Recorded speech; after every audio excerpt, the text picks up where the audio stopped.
বিরতির পরে স্বাগত। নাবালিকা ধর্ষণ এবং অপহরণ কাণ্ডে এবার কিন্তু দোষী সাব্যস্ত করা হয়েছে অভিযুক্তকে। জানা গেছে যে মোট এখনো পর্যন্ত 27 বছরে জেল অর্থাৎ কারাদণ্ডে দণ্ডিত করা হয়েছে। বিলোনী আদালত সেই রায় দিল। দীর্ঘ শুনানি এবং 14 জনের সাক্ষ্য বাক্য গ্রহণের পর অভিযুক্ত যুবককে আদালতে ভারতীয় দণ্ডবিধি 363 ধারায় 2 বছরের জেল, অপরদিকে 6 পক্সো আইনের ধারায় 20 বছরের সশ্রম কারাদণ্ড এবং 10 বছরের 10,000 টাকা জরিমানা ও অনাদায়ে 2 মাসের কারাবাসের রায় ঘোষণা করেছে মঙ্গলবার দুপুরে বিলোনিয়া বিশেষ আদালতের বিচারক গোবিন্দ দাস। সাজাপ্রাপ্ত যুবকের নাম আব্দুল মুকিম, তার বাড়ি কৈলাসহর এলাকায়। অভিযুক্ত নাবালিকা অপহরণ এবং ধর্ষণ কাণ্ডেই তার বিরুদ্ধে মামলা করা হয়েছিল। তবে শেষ পর্যন্ত আদালতের রায় যে 27 বছরের এই মুহূর্তে দোষী সাব্যস্ত করা হয়েছে। 27 বছরের মধ্যে 20 বছর কারাদণ্ডে দণ্ডিত করেছে বিলোনিয়া আদালত। সে বিষয়ে কি বলছেন সংশ্লিষ্টরা শোনাচ্ছি।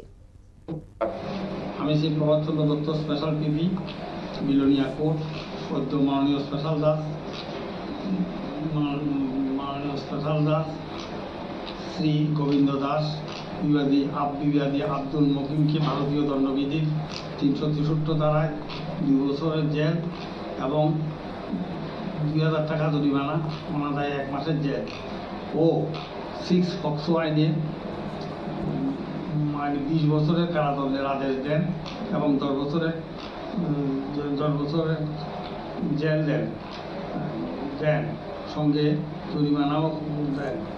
আচ্ছা, ঘটনা হলো ধর্মেন্দ্র ত্রিপুরা মনোবাজার থানার একটি এজাহার করে 12/7/2022 কাম সকাল 7টার সময় বাড়ি থেকে তার নাবালিকা মেয়ে বাইরে দিয়ে যায়। অনেক খোঁজাখুঁজির পরে তাকে পাওয়া যায় না। 24/7/2022 টান বেলা আনুমানিক দুপুরে 3টার সময় একটি মোবাইল ফোন থেকে ফোন আসে, যার নাম্বার এই নম্বর থেকে বলে যে আমার মেয়ে এবং আব্দুল মকিম নামে একটা ছেলে কিডন্যাপ করে নিয়ে গেছে। পরে মেয়েকে ইম্ফল মণিপুর থেকে পুলিশ উদ্ধার করে। মেয়ে বাবাকে জানায় হোটেলে থাকা কারেন মেয়ের সঙ্গে ইচ্ছার বিরুদ্ধে শারীরিক সম্পর্ক করে।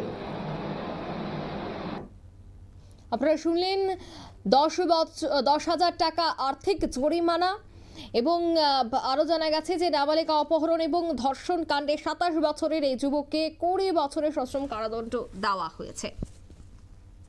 নিয়ে নিচ্ছে এই মুহূর্তে ছোট্ট একটি বিজ্ঞাপন বিরতি, সঙ্গে থাকুন।